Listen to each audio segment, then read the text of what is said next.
सबसे पहले मैं बात करने वाला हूं ट्रेंड एनालिसिस की of JEE mains question paper कि पिछले 4-5 सालों के जो जेईई मेंस के पेपर हैं उनमें हर चैप्टर का क्या वेटेज रहा, जिसके बेसिस पर इस साल के एग्जाम को अपन डिकोड कर पाएंगे।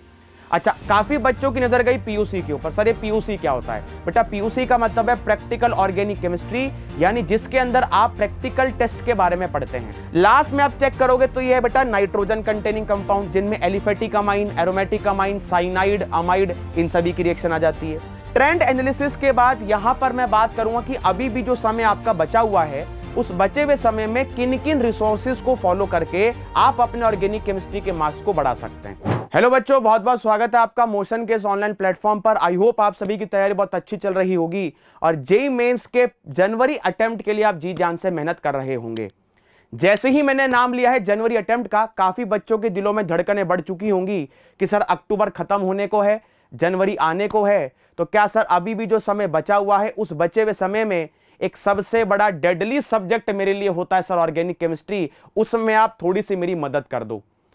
चैप्टर मेरे तो दिल के करीब है, मैं तो बायस्ड अप्रोच ही रखूंगा, बट फिर भी उन सभी बच्चों के लिए मैं सेशन लेकर आया हूं जो इस समय पर ऑर्गेनिक केमिस्ट्री को लेकर परेशान हैं। काफी सारे बच्चों का एक कॉमन डाउट मेरे सामने क्या आ रहा है कि सर ऑर्गेनिक के कुछ चैप्टर्स का मेरा बैकलॉग है, तो सर मैं उसको कैसे पूरा करूं? क्या सर जो बचा हुआ समय है इस बचे हुए समय में भी मैं ऑर्गेनिक केमिस्ट्री के कुछ चैप्टर करके अपने मार्क्स को बढ़ा पाऊंगा क्या? तो बेटा आज के सेशन में मैं इन सभी सवालों की चर्चा करने वाला हूं और आपकी हेल्प करने के लिए मैंने इस पूरे सेशन को 3 पार्ट में डिवाइड कर दिया है। सबसे पहले मैं बात करने वाला हूं ट्रेंड एनालिसिस की of JEE mains question paper कि पिछले 4-5 सालों के जो जेईई मेंस के पेपर हैं उनमें हर चैप्टर का क्या वेटेज रहा, जिसके बेसिस पर इस साल के एग्जाम को अपन डिकोड कर पाएंगे। सेकंड नंबर पे मैं बात करूंगा स्ट्रेटजी की और रिसोर्सेज की कि जो बचा हुआ समय में है इस बचे हुए समय में भी आप कैसे अपने मार्क्स को बढ़ा सकते हैं। और तीसरा उन बच्चों के लिए बहुत ही इंपॉर्टेंट चीज है जो कि लास्ट मोमेंट पर हाई वेटेज चैप्टर को सर्च करते हैं, तो मैं आपको ऑर्गेनिक केमिस्ट्री के हाई वेटेज चैप्टर से भी रूबरू कराने आया हूं। सिर्फ हाई चैप्टर बताकर नहीं जाऊंगा, साथ साथ वो हाईएस्ट वेटेज सब टॉपिक भी बताऊंगा हर चैप्टर के जो इंपॉर्टेंट हो सकते हैं। सो मेक श्योर आप इस सेशन के साथ एंड तक बने रहें। और बेटा अगर आपको सेशन थोड़ा बहुत भी हेल्प करे, आपकी जेईई 2025 की जर्नी में कंट्रीब्यूट करे, तो अपनी अटेंडेंस मार्क करना मत भूलिएगा। तो आइए ज्यादा समय आपका ना लेते हुए सीधे मुद्दे की बात स्टार्ट करते हैं। सबसे पहले बात करते हैं बेटा ट्रेंड एनालिसिस की कि पिछले 4-5 सालों के जो जेईई मेंस के पेपर हैं वो हमको क्या बताने की कोशिश कर रहे हैं। एक बात तो आप सभी मानेंगे कि जो जनवरी अटेम्प्ट हुआ 2024 का या जो अप्रैल अटेम्प्ट हुआ 2024 का जो मेंस का अटेम्प्ट था उसमें से ऑर्गेनिक के 2 चैप्टर उन्होंने उड़ा दिए थे। कौन कौन सा? एक तो पॉलीमर और दूसरा केमिस्ट्री इन एवरीडे लाइफ। यह बात भी आपको अच्छे से पता है कि ये 2 चैप्टर ऐसे थे जो पहली बार स्कोरिंग थे, इनको याद करना या इनको समझना इजी था और इनसे सवाल पक्के आते थे। अब आप खुद सोचो, अगर ये 2 चैप्टर हट गए हैं तो क्वेश्चन तो उतने ही आएंगे मेंस में। तो इन 2 चैप्टर को कंपनसेट आजकल एग्जामिनर करता है आईयूपीएससी से और पीओसी से। यह आपको डेटा देखकर भी समझ में आ जाएगा। अगर आप सबसे पहले चेक करोगे यहां पर, तो सबसे पहले मैंने यहां पर मेंशन किया है पीओसी, जीओसी और आईयूपीएससी को। इनिशियली यहां से जो सवाल आते थे वो नॉर्मली 4-2-2 होते थे, बट इस साल अगर आप चेक करोगे तो जो जनवरी 2024 का अटेम्प्ट हुआ या अप्रैल 2024 का अटेम्प्ट हुआ, यहां से वेटेज स्लाइटली इंक्रीज हुआ। रीजन एक ही था कि पॉलीमर हटा और केमिस्ट्री इन एवरीडे लाइफ हटा, तो उनको कंपनसेट करने के लिए उसने आईयूपीएससी के सवाल इस साल ज्यादा पूछे। तो खास तौर पर वो बच्चे जो ड्रॉपर हैं जो इस साल वापस से अपीयर होने वाले हैं, बेटा आईयूपीएससी जैसे चैप्टर को आप लाइटली मत लें। अभी भी ये चैप्टर ऐसा जो कि स्कोरिंग है, आप इजीली यहां से मार्क्स स्कोर कर सकते हैं। इसके बाद दूसरे नंबर पर अगर आप ध्यान से देखेंगे तो है बेटा हाइड्रोकार्बन और हेलोएल्केन। अब कोई बच्चा कहेगा सर आपने आइसोमेरिज्म वाला पार्ट तो इसमें मेंशन ही नहीं किया है। बेटा आइसोमेरिज्म वाला पार्ट अगर आप एनसीईआरटी में चेक करोगे तो जो ऑप्टिकल वाला पार्ट है वो आपको हेलोएल्केन वाले पार्ट में दिखाई देगा, तो उसको भी मैंने इसी में इंक्लूड कर लिया है। अच्छा, काफी बच्चों की नजर गई पीयूसी के ऊपर। सर ये पीयूसी क्या होता है? बेटा पीयूसी का मतलब है प्रैक्टिकल ऑर्गेनिक केमिस्ट्री, यानी जिसके अंदर आप प्रैक्टिकल टेस्ट के बारे में पढ़ते हैं, जैसे Dumas method, Kjeldahl method, sublimation, retention factor, इसके अलावा परसेंटेज एस्टिमेशन या फिर जो फंक्शनल ग्रुप होते हैं उनके टेस्ट आते हैं, सबको मैंने इसमें काउंट कर लिया है। इसके बाद है ऑक्सीजन कंटेनिंग कंपाउंड, जिसके अंदर आपका alcohol, phenol, ether, aldehyde, ketone, carboxylic acid और एसिड डेरिवेटिव सब कुछ आ जाएगा।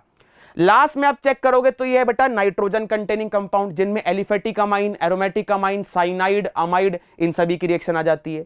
और लास्ट में वैसे मैंने लिखा है बायोमोलिक्यूल के साथ पॉलीमर, बट पॉलीमर आपको पता है जनवरी जो 2024 का पेपर था या अप्रैल 2024 का पेपर था उसमें क्वेश्चन तो नहीं आए थे, तो अपन मेनली बायोमोलिक्यूल की ही बात करेंगे।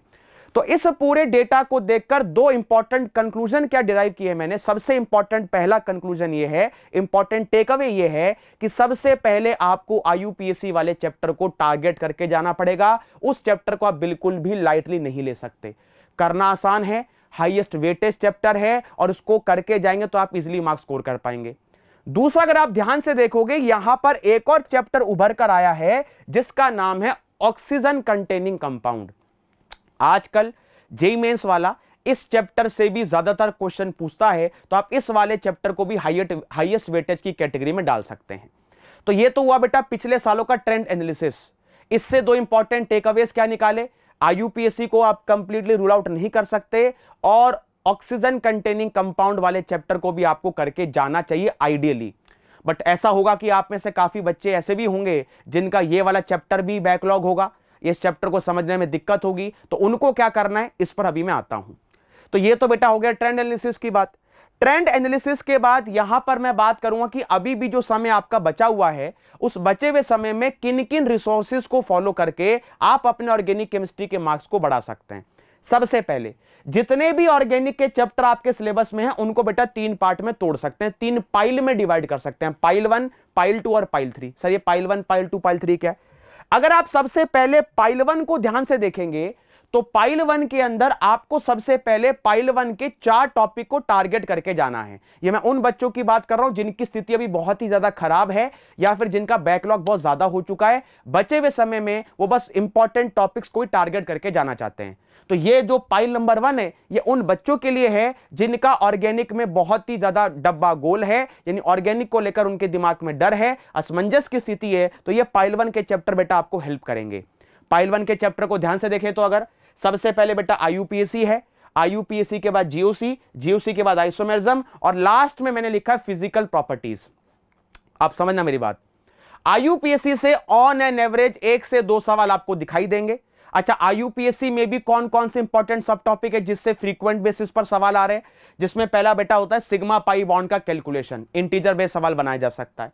इसके बाद काफी बार होता है कार्बन की हाइब्रिडाइजेशन निकालने का सवाल आ जाता है, एल्कीन प्लस एल्काइन का कॉम्बिनेशन का सवाल आ जाता है, एल्डिहाइड का नाम लिखो, कीटोन का नाम लिखो, एस्टर का नाम लिखो, ये सवाल आ जाते हैं। और इन सभी से भी ज्यादा भयंकर इंपॉर्टेंट है एरोमेटिक कंपाउंड की नेमिंग। तो ये कुछ ऐसे इंपॉर्टेंट सब टॉपिक हैं जिनको आप अभी साथ साथ नोट भी कर सकते हैं, लास्ट मोमेंट पर जाके आपको इनको बार बार रिवाइज करना है।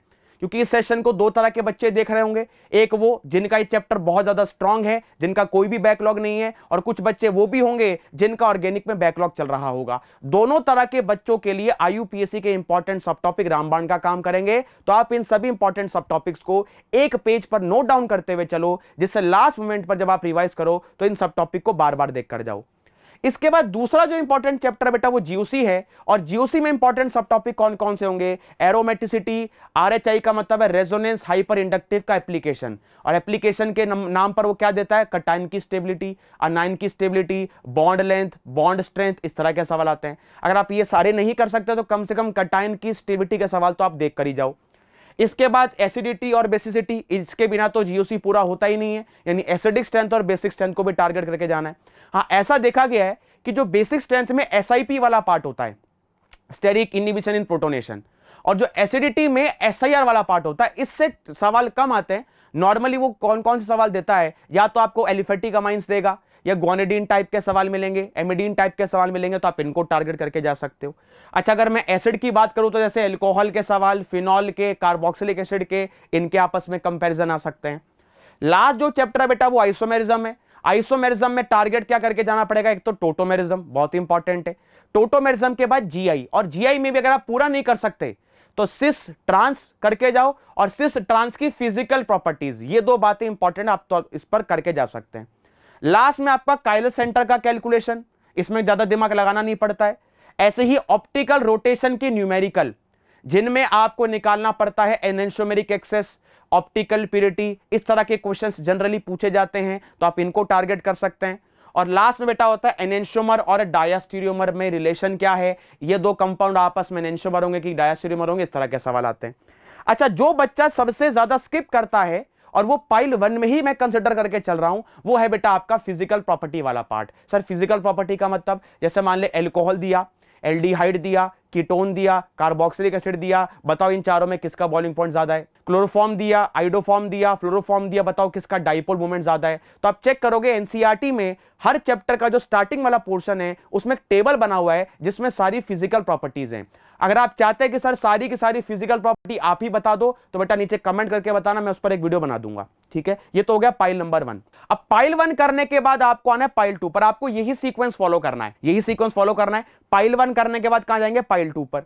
अब पाइल 2 में देखोगे तो सबसे पहला है बेटा बायोमोलिक्यूल। वैसे तो बायोमोलिक्यूल बहुत बड़ा चैप्टर है, अगर आप पूरा नहीं करके जा सकते हैं तो बायोमोलिक्यूल में किन बातों पर फोकस करना है आपको। एक तो ग्लूकोज की रिएक्शन, केमिकल रिएक्शन, जैसे कि रेड फास्फोरस HI के साथ रिएक्शन, HCN के साथ रिएक्शन, AC2O के साथ रिएक्शन, परायोडिक एसिड के साथ रिएक्शन, ब्रोमीन वाटर के साथ रिएक्शन, नाइट्रिक एसिड के साथ रिएक्शन, ये सभी रिएक्शन है। इसके बाद कौन कौन सा शुगर रिड्यूसिंग है, कौन कौन सा नॉन रिड्यूसिंग है, इस तरह के सवाल आते हैं। अच्छा, अमीनो एसिड आजकल बहुत हॉट फेवरेट टॉपिक है एनटीए का। जनरली वो यहां से सवाल क्या पूछता है, अमीनो एसिड के structure, essential amino acid, zwitter ion, isoelectric point, structure of protein, ये सब सवाल पूछ सकता है।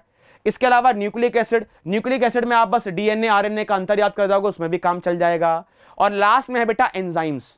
एंजाइम को लेकर बायोमोलिक्यूल में ज्यादा इंफॉर्मेशन नहीं है। एंजाइम का एक टेबल इंपॉर्टेंट है जो आपको सरफेस केमिस्ट्री के चैप्टर में मिलेगा एनसीईआरटी में। एक डब्बा बना हुआ है जिसमें 3 कॉलम है। पहले कॉलम में एंजाइम का नाम लिखा है, दूसरे कॉलम में एंजाइम का सोर्स लिखा है और तीसरे कॉलम में एंजाइम का काम लिखा है। तो आप इन 3 चीजों को भी देखकर जा सकते हो।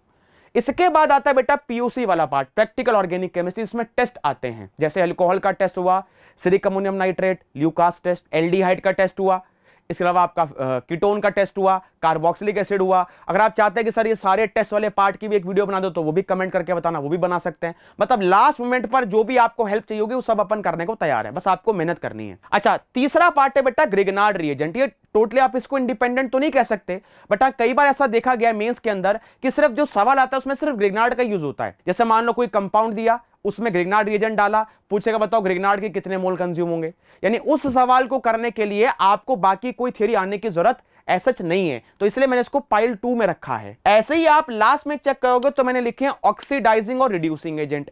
वैसे तो ऐसे बहुत कम चांसेस होंगे जहां पर आपको रिएजेंट का सवाल सिर्फ इंडिपेंडेंट तौर पर मिलेगा, क्योंकि जनरली इंडिपेंडेंट टॉपिक नहीं होते हैं।